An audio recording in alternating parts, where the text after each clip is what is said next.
Good afternoon to all of you. I'm Rex B. Baliasilio from the DNR, appointed as Ecosystems Management Specialist 2 of Centro Banguet and designated as OIC Planning Officer 3 of Penro Abra. Today, I will be discussing the biodiversity conservation in the Philippines. So, what is biodiversity? Biodiversity is the variety and variability of life and ecological systems for which they are part. So, there are three levels of biodiversity. We have the ecosystem diversity, the species diversity, and the genetic diversity. Ecosystem diversity comprises desert, we have the forest, the habitat of the flora and fauna. We have the species diversity. An example to this are the plants, we have the animals, the raptors, we have the amphibians, and so on. The Philippine biodiversity, first is the habitat destruction. So there are loggings, fires, land conversion, siltation, destructive fishing, encroachment and occupancy in protected areas, volcanic eruptions, earthquakes, typhoons, pests, and diseases. The second is overexploitation. There is an increase in population, poverty and paucity of livelihood, dearth of values, open access to many bioresources. Third is the chemical or environmental pollution. So, chemical waste, mine tailings, hazardous waste, factory discharge, agricultural fertilizers and pesticides runoffs, household waste. And the fourth is the biological pollution. We have here the invasive alien species. There are threats to Philippine biodiversity.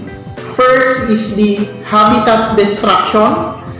This includes logging, fires, land conversion, siltation, destructive fishing, encroachment and occupancy in protected areas. We have volcanic eruptions, earthquakes, typhoons, pests, and diseases. Should we continue to clear cut the forest for the sake of development? Should we continue to use mercury in gold processing and direct our milling waste towards our rivers? Will the Mines and Geosciences Bureau allow small-scale miners to operate without a securing permit from the Provincial Mining and Regulatory Board? Will the DNR and the local government units allow the cutting of trees in critical watersheds just to give way to the clamor of the communities? To what extent should we allow ecotourism in our hometowns? What are the environmental problems today? First is the deforestation. Another is climate change and global warming. Climate change means any change in climate over time, whether due to natural variability or as a result of human activity.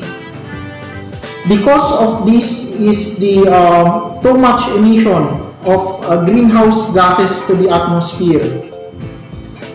Another thing is the depletion of natural resources. We have the biodiversity loss to give way to the increasing population. Our challenges are land conversion from forests and protected areas into agricultural areas and settlement areas. The second one is the indiscriminate issuance of tax declarations within protected areas and watershed areas leading to land disposition. Then the third one is the non-strict implementation of forest land use plans for most municipal local government units. We do have challenges in order to sustain our forests, biodiversity, and waters that flow to downstream communities and into the oceans. Now, we will go to the depletion of Philippine biodiversity. In terms of forests, there are 6 million of the 17 million hectares of forest in 1935 remain. 800,000 hectares are old growth. In terms of coral reefs, 24% of the total of 44,000 square kilometers in good condition.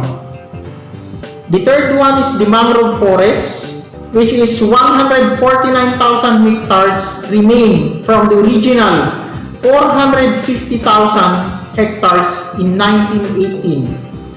And in terms of wetlands, more than half of the country's wetlands of the international importance, covering 14,000 square kilometers, are threatened. Under Section 77 of the Presidential Decree number 705, otherwise known as the Forestry Reform Code of the Philippines as amended.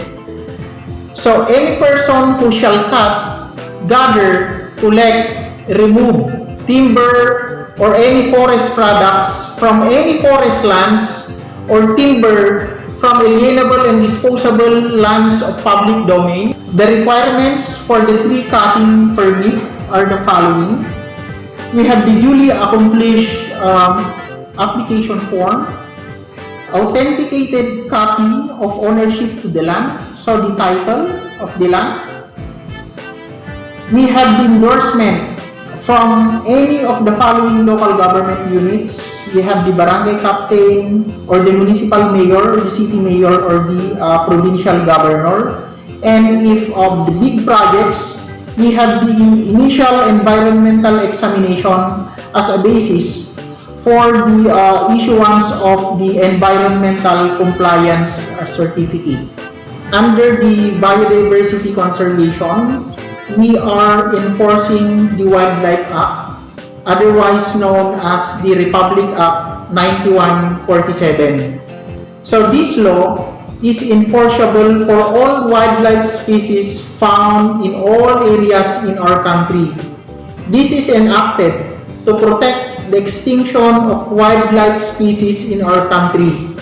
So we are regulating the collection, possession, and transport of wildlife.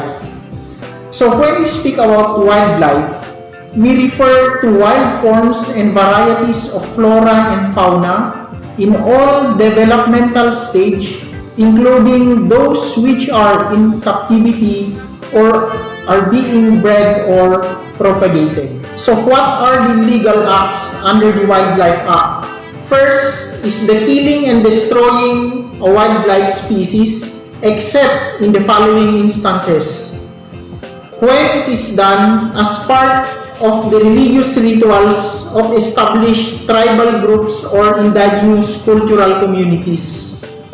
When the wildlife is affected by incurable communicable disease. When it is deemed necessary to put an end to the misery suffered by the wildlife.